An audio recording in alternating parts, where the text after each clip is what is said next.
Good evening. Welcome to the November Rocky Mountain Railroad Club meeting. This is a hybrid meeting. And I don't know, it looks like, what am I going to take a guess? Maybe 30, 35 here. I don't know how many are on the, how many are on the webcast. I'm Denny Leonard. I'm president of this august organization, and it's nice to be meeting again. And with the help of Nathan Holmes, we are dual broadcasting this, so it's good to be able to get out, and it also will be recorded for posterity too. So anyway, the presenter tonight is from down in the south part of Colorado, and I'll let Dave introduce John later. But we're certainly collecting dues for the 2022 season, and I'll put a push in for that. This club has got a great history, and we've done a lot of wonderful things, and you'll see a bit of, we're going to tell you about some of the things that the foundation did in the next newsletter that'll be coming up. And so we are also, I always remiss on whether or not we should ask, but I will ask for money to consider going to the foundation this year dues.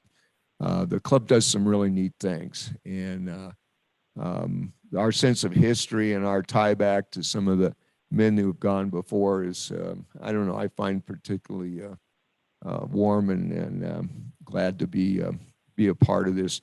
We're also accepting nominations for officers for next year, as well as 3 new board members. Obviously, we'll have a nominating committee, but if anybody would like to nominate someone or themselves, because you can do that, please see one of us, one of the officers, and we'll be happy to put that in. The December meeting, as far as we know, will be here also, and I think we'll hybrid cast that one also. And we will have a shortened program, and we'll have the elections and some other things that we need to do for a meeting on a yearly basis. So tonight, Dave Sharp is with us, our vice president, and Andy Dell, our secretary, and Keith Jensen, our treasurer. Did I miss anybody? I got a board member sitting out there, Mike Tanetti, and Nathan Holmes. Okay. And it's really good to see some faces here tonight. It's really wonderful. So that's my rambling for the moment. I'm going to turn it over to Dave and make some more announcements.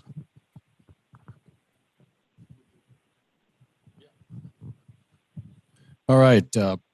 Denny alluded to donations. That would be possibly to the foundation. And some of you know, most of you probably know that we have been doing some small grants over the last few years. So that's where those the foundation donation money goes to do small grants. That was actually a program started by Nathan Holmes when he was president that helps people that are doing restoration on various railroad projects where maybe they don't have a big enough project to go out and get big money for a big grant. But anywho, we're glad to have you here.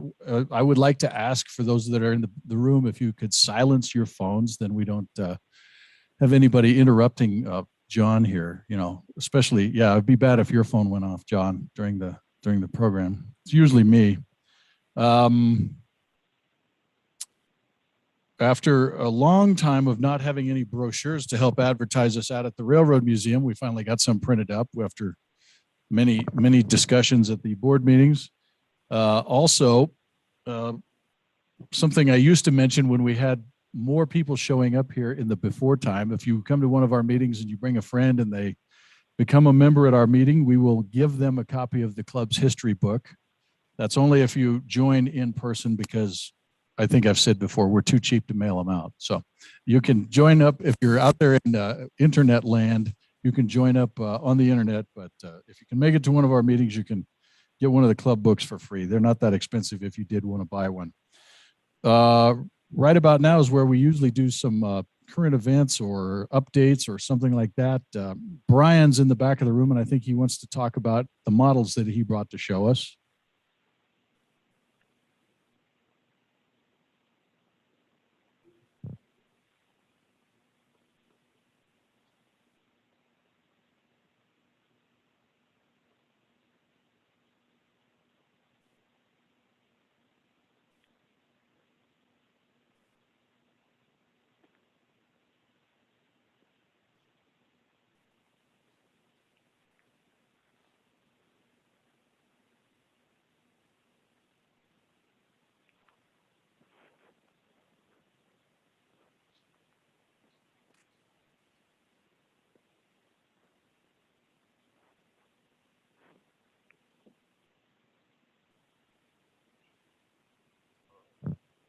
So for those of you that didn't see it, Brian was talking about some models of EMD F3s that he brought along.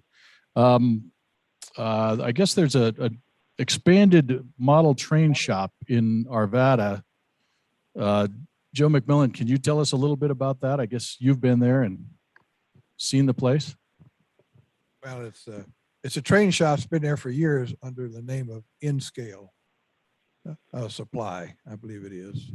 And since nearly all of the hobby shops in Denver are gone now, they decided to expand out of N-gauge into all gauges. So I think they've changed their name to Mountain Train Supply now. And they're in an industrial area in Arvada off 55th Street. And they've greatly expanded their floor space. And now they're carrying all the gauges there. So if you are in dire need of modeling supplies and what all, you might drive up there and take a look. It's in Arvada. It's on 55th Street. I think I heard it was near Lamar Street, Yeah, something like that.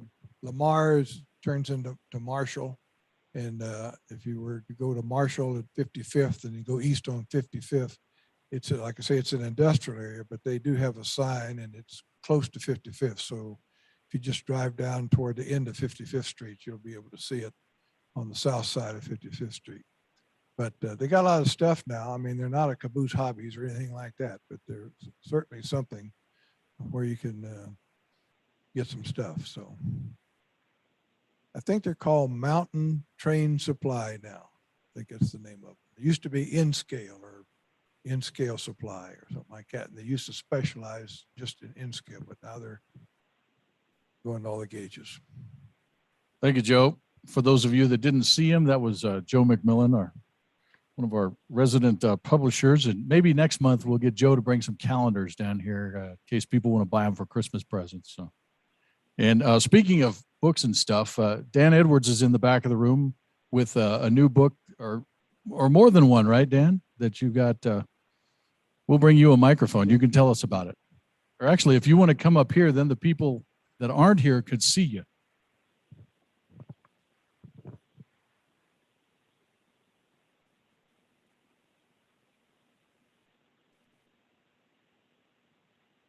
Well, I gave a short presentation at last month's meeting on a book called Chasing Railroad History, which is a collection of letters that Dick Kindig, Jack Thode, although he didn't write them to my dad, but his letters, and a man named Jim Gwynn, who was a charter member of the club, and just a few from Otto Perry, detailing their exploits in the late 30s, the 40s, and the 50s. And these are letters that my dad saved. So they talk about our Railroad Club forebears, and I think they're quite interesting. There are a few pictures, but it's not really a photo book. The other book that I've self-published after 8 years of research is on the railways of Nepal, and I don't expect there's much interest here. There is some interest in the UK because people there went to India and rode the Darjeeling train and other trains in India and spent one day in Nepal, and many of them sent me photographs. So I've got about 400 photographs, and it's a 317-page book on the railways of Nepal, which is a labor of love. And Nathan was kind enough to buy a book last month. So in any case, then there's a book on Palmer Lake because I have a cottage in Palmer Lake, and I did a book on the railroads, railroads of Palmer Lake from 1871 to 1971. So at any rate, they're in the back if any of you are interested. Thank you.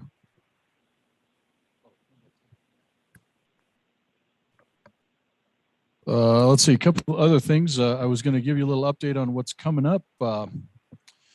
Next month, I have recruited Kevin Morgan to come give us a little program. He hasn't given me a title yet, but that'll be coming up soon. And then at the January meeting, along with this, I just saw a notice today that Amtrak has let everybody know that they will be running the Winter Park Express again. There was some doubt up to now because they were a little short on both crews and equipment. But I guess they announced just today that they will be running the Winter Park Express for 12 weekends in a row, starting mid-January. And the fellow that was pretty instrumental in getting Amtrak to bring that back, Brad Swartzwelter, is going to come speak to us in January. I believe the title of his show is Used to Be a Rail Fan, How to Become a Railroader Without Getting Railroaded, something like that. But that will be our program for January. Denny's got a little giveaway thing here. Yeah, we got a door prize this evening for the first 16 people who came through the door.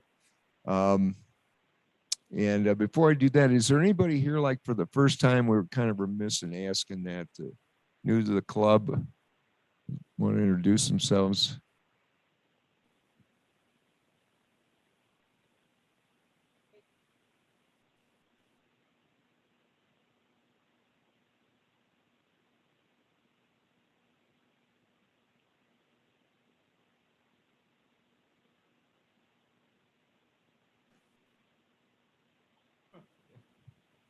Wonderful. We have a new member.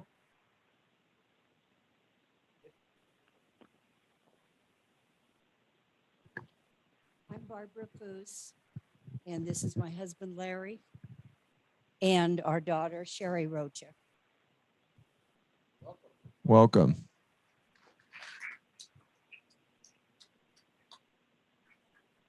And by the way, I have to come up with that address. It's 6060A West 55th on that new train shop.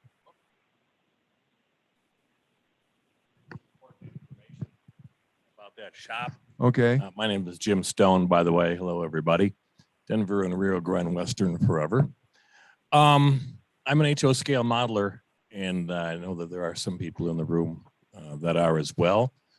For those of you with the demise of Caboose Hobbies that have been ordering your stuff from Nebraska or wherever you have to get it now, this place is a godsend, because if you go there, you want something, and they deserve your patronage. You can tell them what you want. You don't have to put any money down. They'll order it, pay the postage to get it there. Okay. You take a look at it. You don't want it, they'll keep it. So you're out nothing. What I'd been doing was ordering my stuff from another state, paying postage to get it. And if I had to return it, I had to pay the postage to send it back. So I'm just saying that these guys would like to see anybody modeling HO scale. They're willing to work with you, and it gives us a place to get stuff, see it, and not be committed immediately. So I thought I should add that. Thank you. Thanks for sharing that. So anyway, the first 16 people in the door tonight got a number, and this is a club picture that came from a Hagerman Pass field trip, August of 1987. It was part of some stuff that was given to the club, and I thought it would make a good prize for somebody. So anyway, Dave, you want to think of a number between 1 and 16? Somebody got 13? Okay.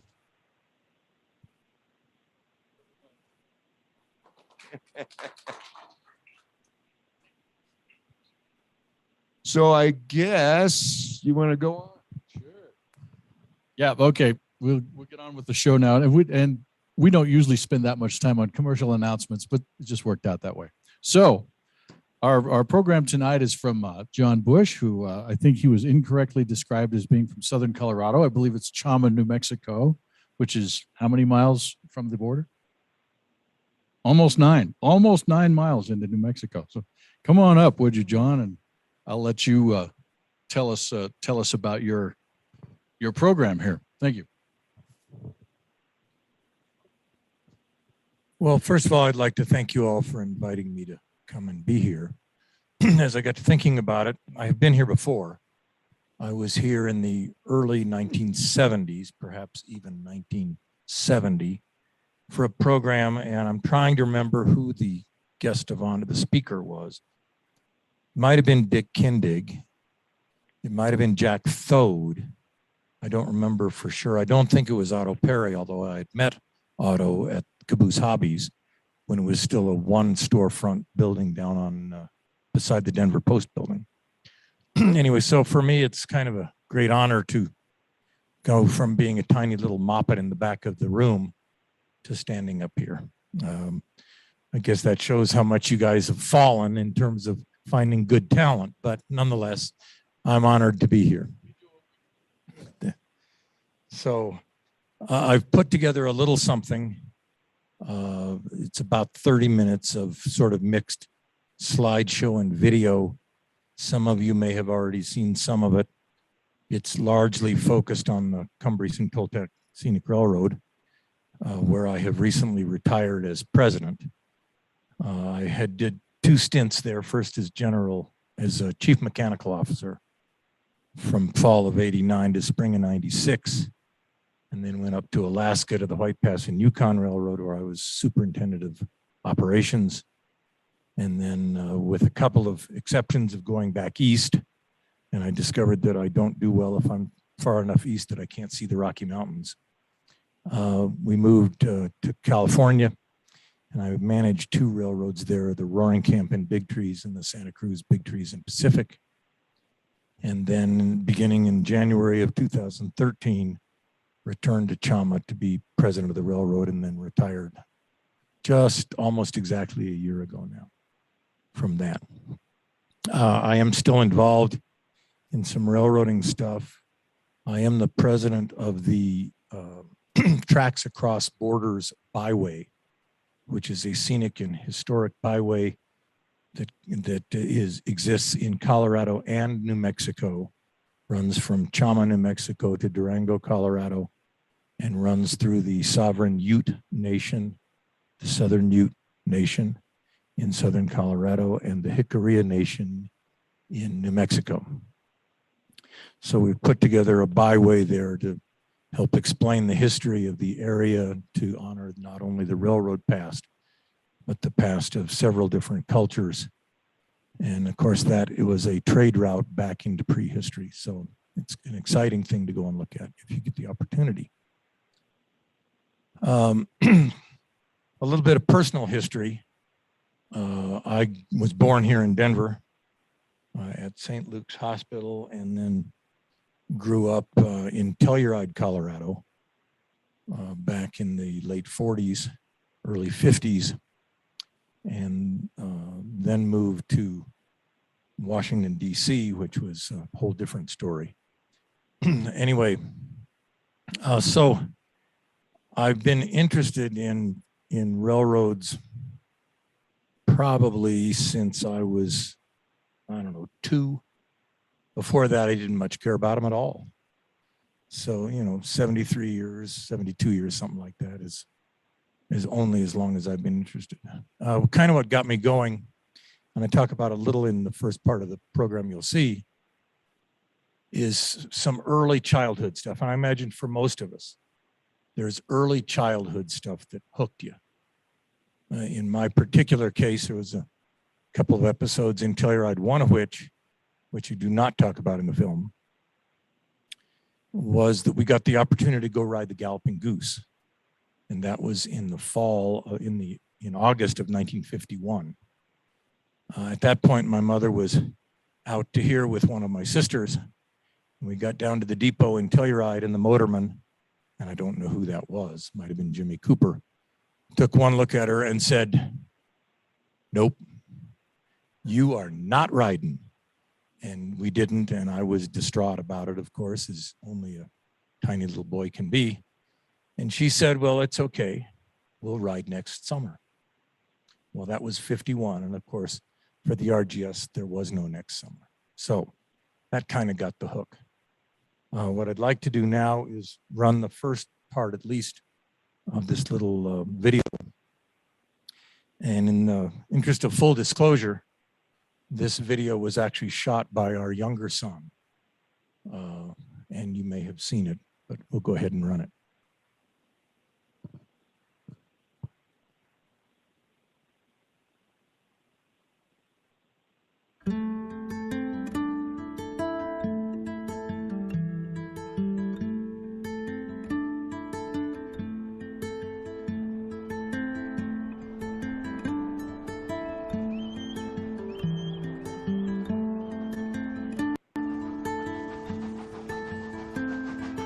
America built the railroads, and the railroads built America. Americans of all nationalities. America's not just a place. America is a concept. There is nothing we can't accomplish if we put our mind to it. That we were not afraid to have giant dreams, and that we were not so fearful that we couldn't work together and help each other. This railroad captures that concept. That's why it is important to me that it survive.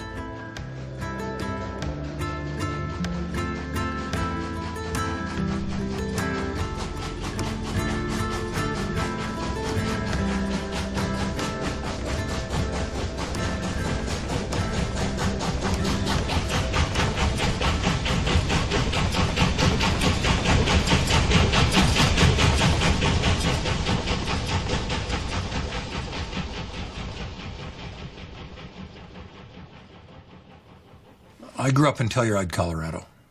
And as a little boy, I played, as most little kids do, around everything that was there. One of the things that was there was the old railroad, which was about to die. So I played in the train yard. When the train came, they chased us out regularly about every 15 minutes. And I just wouldn't leave. Something about it kept drawing me back. And eventually the old railroaders put me up in the cab of the engine. And like so many of us, things that happened to you in early childhood left a strong impression. Steam engines are alive. They have a soul. You can feel them, and they make you feel alive to be around them. Years later, fell off a ladder, broke my hip. It was a life-changing event 2 days before my 29th birthday. And the little light comes on that comes on for most of us at our midlife crisis. I managed to get mine quite early. And it said, you don't have to be old to be dead. So if there's something that really grabs you, something you really care about, maybe you should go do it. Go do it now. And I managed to get taught by the last of the old timers who had done it every day in their life, and they passed it on. You run them like they ran them, you service them like they serviced them, you fix them like they fixed them, you rebuild them like they rebuilt them, and you use all those skills. You do it the same way they did it, preserving it by doing it.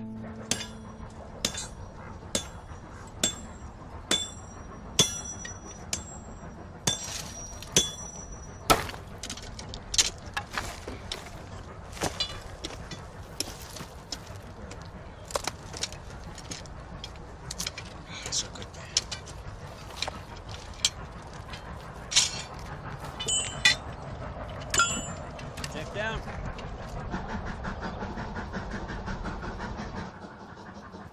There's some rocks underneath there.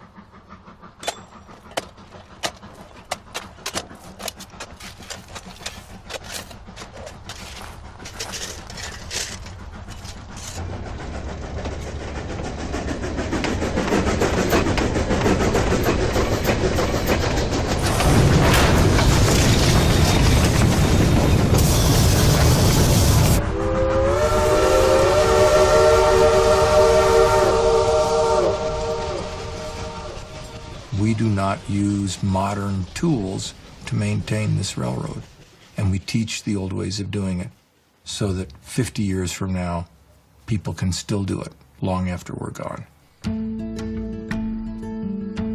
Not only are we preserving the trains in the environment in which they ran, but we're preserving the way in which that labor was done and passing that on from generation to generation to generation. That's a testament to the traditions that are part of this railroad. In 1869, an amazing revolution happened, and you could suddenly get across the country in about a week or 10 days. A scant 11 years later, there was a railroad here in Chama, New Mexico. Now, the rest of the world has moved on, but here, as far as the eye can see in any direction, it is the authentic West. And you are immersed with people who are living it every day. And they didn't come here to do this. They do this because they were here. And then once they started doing it, they fell in love with it.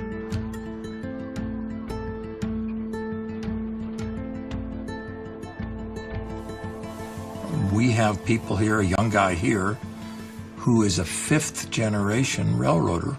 His parents worked for the railroad. His grandparents worked for the railroad. Their parents worked for the railroad. And their parents worked for the railroad. So we have one family who's continuously had somebody working for this railroad since 1890. The railroad was built mostly by immigrants who had come to this country. We're talking first generation who had moved west to find a new life. They came here speaking a variety of languages. This was hard, physical labor, put you in touch with the environment all the time. You're out there winter and summer, day and night, rain and shine. So the ghosts of those people still inhabit this area.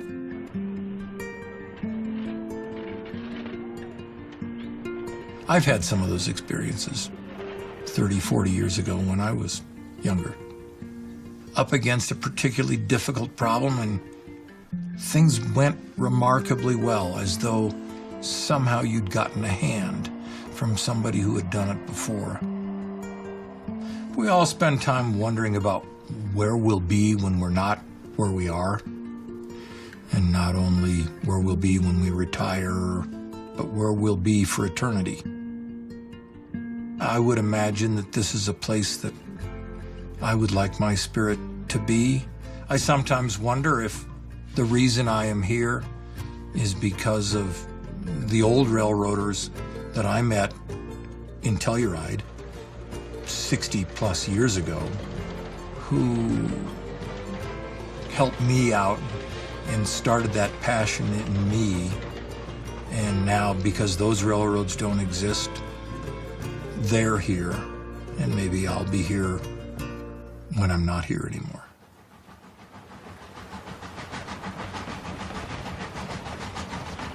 For me, this place is who I am. I suppose for each of us, there are sounds and smells and the feel of the air that get to your core, that tell you you're alive, that tell you this is how the world is supposed to feel. For me, this is that place. The rustling of the aspen, the blooming of the columbines, the thunderstorms and blizzards. There are deer and elk, bear and coyotes, hawks and eagles, a profusion of wildflowers. To be here and watch the sunrise is glorious. To watch the alpenglow when the sun sets is glorious.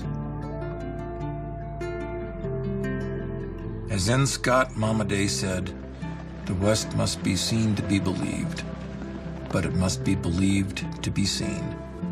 A place largely made of our imagination.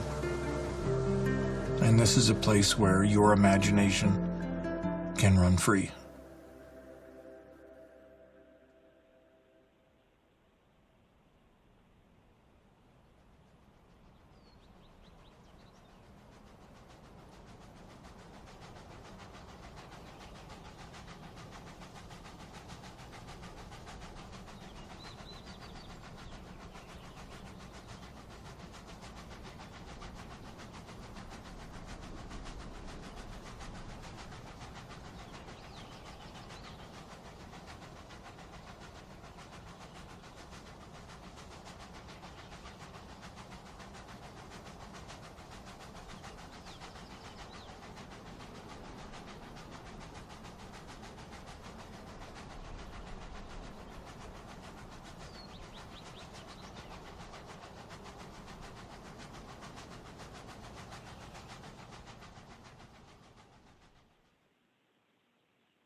Hello? Okay.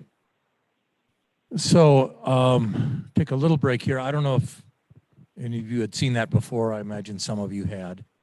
If you've got any questions, I'd be happy to answer questions about that. And then we've got some more presentation, which is about the Victorian Iron Horse, some of the things that have gone on the railroad, on the Cumbries and Toltec Railroad.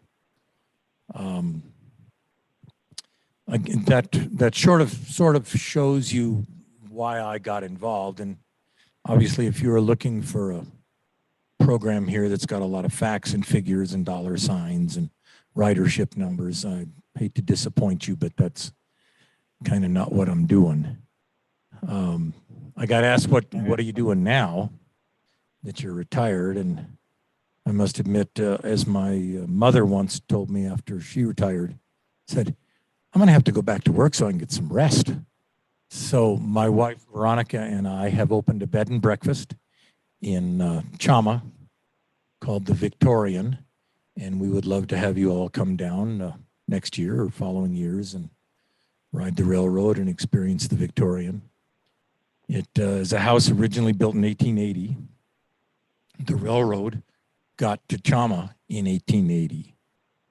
The railroad, for those of you who've ridden it and have some familiarity, started out of Antonito in March of 1880 and got to Chama on December 31st of 1880. 64 miles with 2 tunnels and numerous bridges at the time, including the 2 high bridges that still exist, although they were wooden trestles at the time, and the whole thing was built in 9 months. That was when we didn't have to file environmental impact statements and things were a little easier, you know, and we didn't have nearly the number of dollars we had to get together to accomplish things. So the house was built in 1880, and then later it was a 2-bedroom house. When we first moved to Chama, we looked at buying it and decided not to. And some other people bought it and turned it into a bed and breakfast that they called the Gandhi Dancer and put an addition on it. So it's now a 7-bedroom house with 8 bathrooms. So, and it's now furnished with all the used furniture that we bought when we were young newlyweds and poor as church mice, which over the years has, like the caterpillar that crawls in and spins a cocoon and comes out a butterfly, all that stuff has turned into Victorian antiques. Who knew? Anyway, we'd love to see you there. My getting involved, as I mentioned, starts out kind of when I was a child in Telluride and didn't get to ride the Galloping Goose. I did get to ride on a steam engine. What had happened was that I wouldn't stay away, and eventually, to keep from running over me, they popped me up in the cab and figured, if he's on the fireman's seat, we know where the little bastard is and we're not going to run over him. Now, of course, at that time, I figured they'd just soon run over me as look at me, but they probably didn't really want to do that. The paperwork alone would have been devastating. So I got a ride there, and then, of course, it all fell apart. And like a lot of that stuff that you experience when you're a kid, it just hangs on and stays with you. The life-changing event happened up on Lookout Mountain west of here. 2 days before my 29th birthday, I fell off a ladder painting a house and broke my hip and my wrist. Had to drive myself down the Lariat Trail to Lutheran Hospital and was told after they took some x-rays, well, you had a bit of bad luck today and you might never walk again. Boom. That's a wake-up call. So when it turned out I could walk, I ended up going up to Georgetown to see some friends because I had been at the Railroad Museum. And they said, you ought to come and volunteer here. And so the next weekend I did come and volunteer, and their locomotive broke down. And being at that point 29, and if you'll recall, when you're 29, you know everything.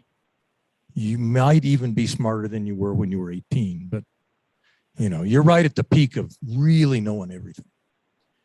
So I came back to volunteer and their locomotive broke down, and I took a look at it and thought, oh, I could fix that.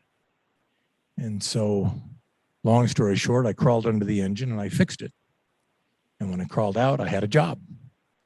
And I railroaded from then on till the middle of last November. Anyway, what I'd like to do now is show you some stuff. It's mostly focused on CNTS stuff, some projects that we've accomplished, a few things that we're still dreaming of accomplishing. And a lot of this stuff really is stuff that came out of pipe dreams. You know, I don't want to put too much emphasis on pipe dreams, but we had these dreams in the 60s, and I'll leave it at that. And rather than simply imagining, wouldn't it be cool if, I kind of decided, no, we need to see if we can actually do this. So that's kind of what this is about. Anyway, Nathan, if you'd roll the rest of it.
Well, I hope you enjoyed that. Um,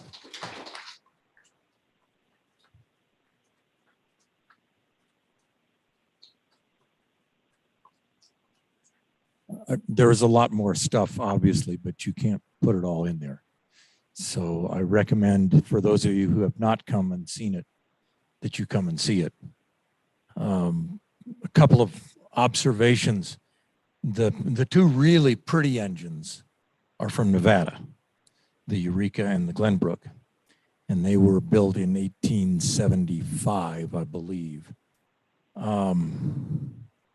When you look at the Cumbries and Toltec, it's 141 years old as a railroad.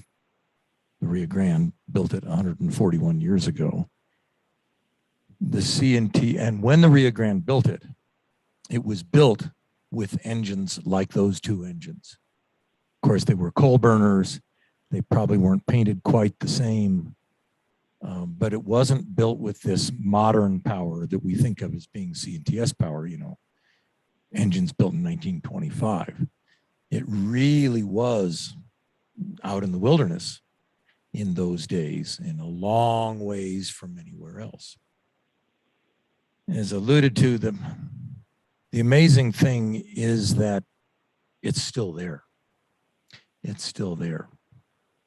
141 years have passed and it's still there, and it still goes through the countryside it went through, and that countryside is essentially unchanged. It is an opportunity to really step back in time and experience what the world felt like, you know, when the country was young and we thought there wasn't anything we couldn't accomplish. Part of the reason we do this now is so that people can experience that. As I look around the room and see the gray hair and the gray beards, I realize that it is seeing this stuff alive and running that keeps it fresh in people's mind and make people want to see it. So I guess that's the reason we do it, and that's the reason we've been doing it as Cumbries and Toltec for what is now 51 years. To put that in perspective, one that hits home for me, when the RGS died in 1951, it was 62 years old. So the C&TS has been around only 12 years less than the RGS was around. And hopefully we can keep it around and keep inspiring people to come and experience what America was like when the American dream was a dream of possibility for all people. So anyway, if there are any other questions or any questions, I'd be happy to try to answer a few, and then I'll tell you a little bit about the next project we're trying to do, or I'm trying to do. So anybody have a question?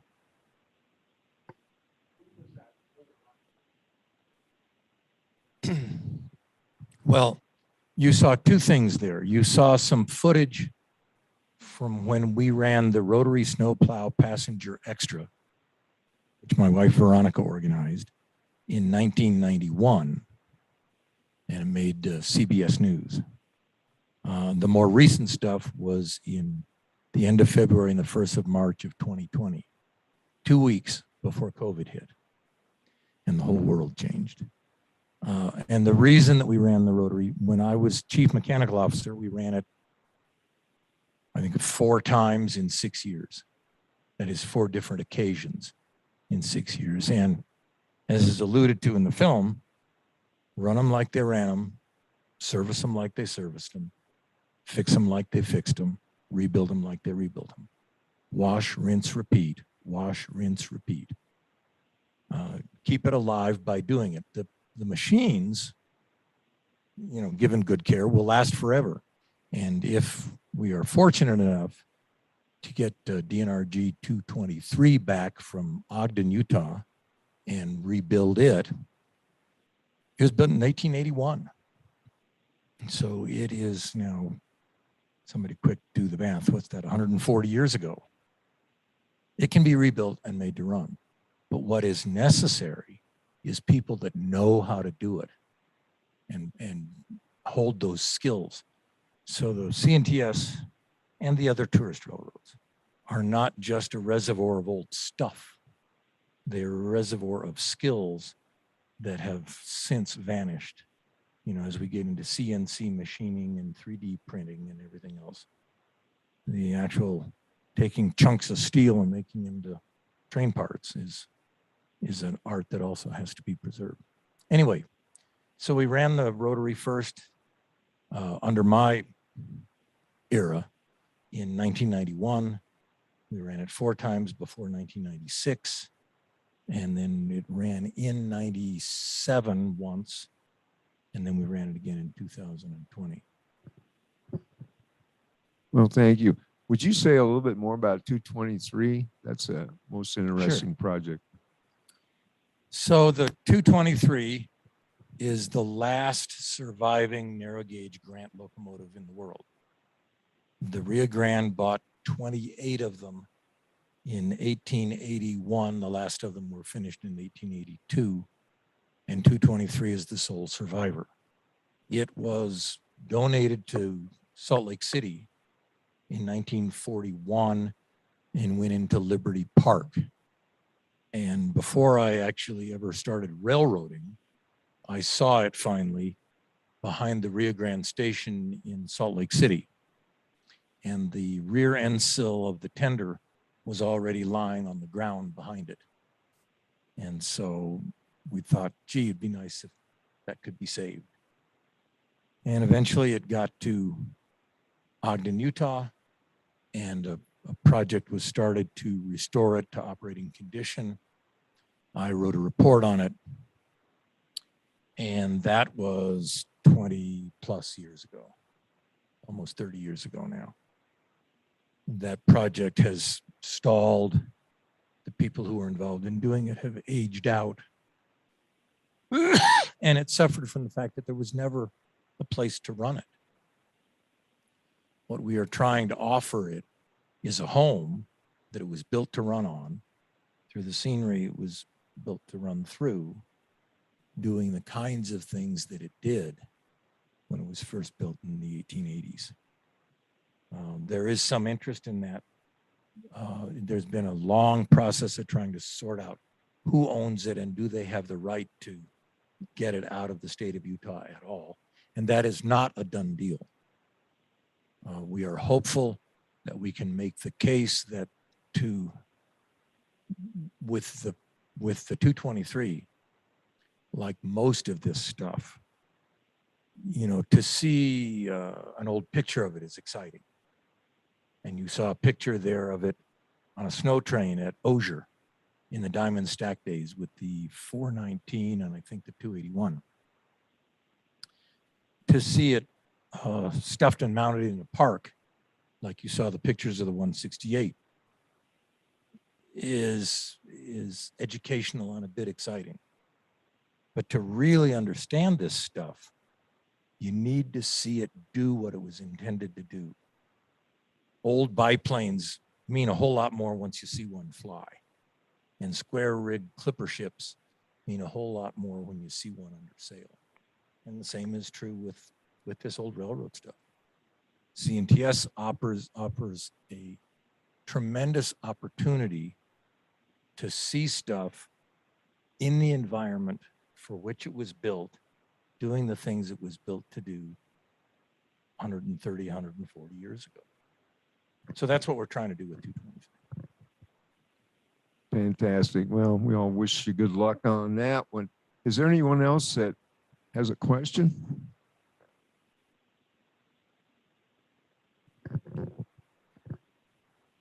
John, you'd mentioned that you had worked in the late 70s on the Georgetown Loop Railroad.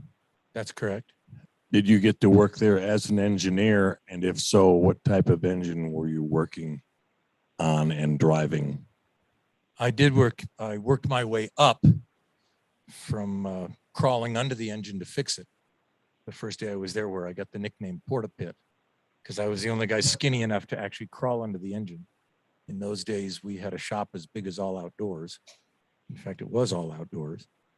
And eventually worked my way up to being a fireman and being a locomotive engineer. Those were outside frame 280s, oil burners, built by Baldwin in 1921, I think, and 22 or 20 and 21. They were used in Guatemala, and Lindsay Ashby brought them back. And they're sweet little engines. I really enjoyed that. And the Georgetown Loop was a tremendous introduction, and an opportunity for people in the Denver metro area to get a sampler, a little taste of what that was all about. Of course, Interstate 70 is right across the valley, and you can hear it constantly. Difference, of course, is once you get out of Antonito, it's a past as far as you can see in any direction. And I guess to some extent, the reason that we all do this is to reach into a past that predates us, or at least goes back as far as our childhood, and try to bring that stuff back. And my goal is to put that stuff into the lives of my grandchildren and children after that. Thank you. Anybody else? Yes. As a note for those joining us online, I've allowed you to unmute yourself. So if you have a question for John, feel free.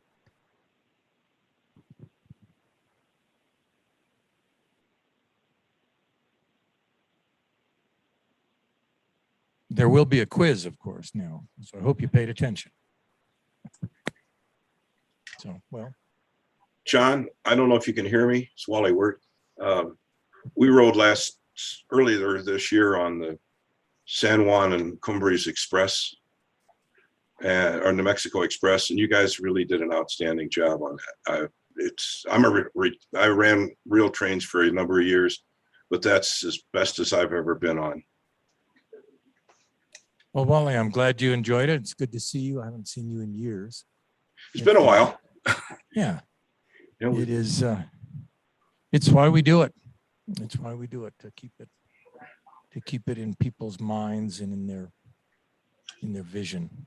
So. By the way, John, we were in period attire, so we looked like we were in the 1880s. We do a lot of Civil War reenacting and Wild West, and so we had appropriate attire for the three of us. Our granddaughter was with us, and we looked like we had just gotten off the train to Alamosa and gotten out, heading for Durango. Well, I'm glad you were able to do that. Of course, it does point out, when you ride in those old coaches, and those cars were built, the oldest one in 1876, and the newest one, I think, in 1886 or 7, is that the goal in those days, of course, was get to the silver mines and get to the gold mines in Silverton and Telluride. And they didn't care much about the scenery. They wanted to get there and start making money. But it is interesting. It's a moving experience to sit in the seats they sat in, look through the windows they looked out of at the scenery they saw while being pulled by the locomotives that pulled them. And there's no place else in the country that can happen. So, Wally, good to hear from you. Likewise, John, it's good to see you. It's been a bit. Okay.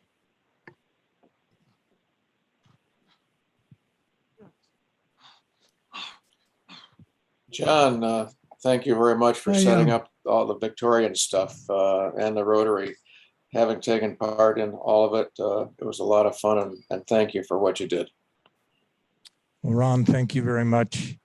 And you and I have still got a couple of projects we're working on. So yeah, we're talking. Take the curtain off those when we get there. Yeah, I rode the Cumbres and Tech several times myself, and I was so impressed with the scenery down there, and just go for the longest distance without seeing anything man-made at all, and making all those loops up there, leaving Antonito, yeah, and going along there, and then going to that tunnel at Tech Gorge, on that single foot curve and that constant climbing, and then get to the top of the pass, Cooper's Pass, and going down that 4% grade. That was an extremely impressive trip. And other times too, and in the fall that first time. And I just literally think that's an extremely wonderful thing to have for this state in New Mexico, to have those historic narrow gauge railroads existing, as I am a 100% pure DNRCW buff, especially steam and narrow gauge, also standard gauge. So I just enjoyed every bit of that trip and stuff. So I just wanted to tell you how much I appreciated this program. It was really nice to come to. Thank you very much. Well, thank you. You're welcome. I'm reminded when we first did the cosmetic restoration of 168, when it sat in the park in Colorado Springs, and we dedicated it, and somebody dressed up in costume as Palmer, and we did a dedication to the locomotive, and I gave a little talk. And I mentioned that these railroads are time machines. And in the 1880s, they were time machines. And they were time machines with the needle set all the way to future. Because up until that time, and as I alluded in the film, up until 1869, you left Omaha or St. Joe, Missouri, as early in the spring as you could get across the river, and there was green grass on the prairie, and the rivers were down enough that you thought you could keep the stock alive and keep the wagons rolling. And you prayed that if you had good luck and not too many people died of cholera or anything else, or snake bite, that you would get to the west side of the Sierras before the snowflake, and you didn't end up becoming part of the Donner Party. In 1869, May 11th, suddenly you could get across the country in about a week or 10 days. An absolute revolution for a country, most of which was made up of people who were born, grew up, married, had children, saw their children married, and died within about 10 miles of the place they were born. Suddenly you were able to go over 100 miles in a day. And the time machine was set all the way to future. Now, there's still time machines, but the time machine set way to the past, to a past that mostly doesn't exist anymore, except in a very few places. So that's why we do it. Anything else? I really do thank you for your attention and your patience. I am honored to have been here. I hope you'll come visit us, and we'll see if we can make some more magic.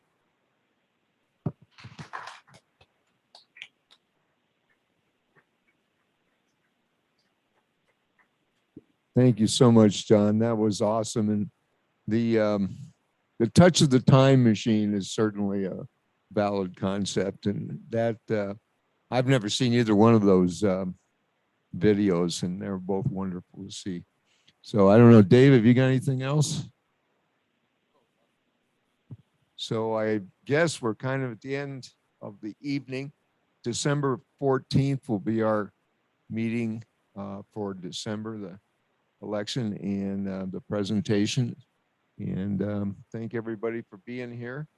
And I guess that will be the end. It's adjourned.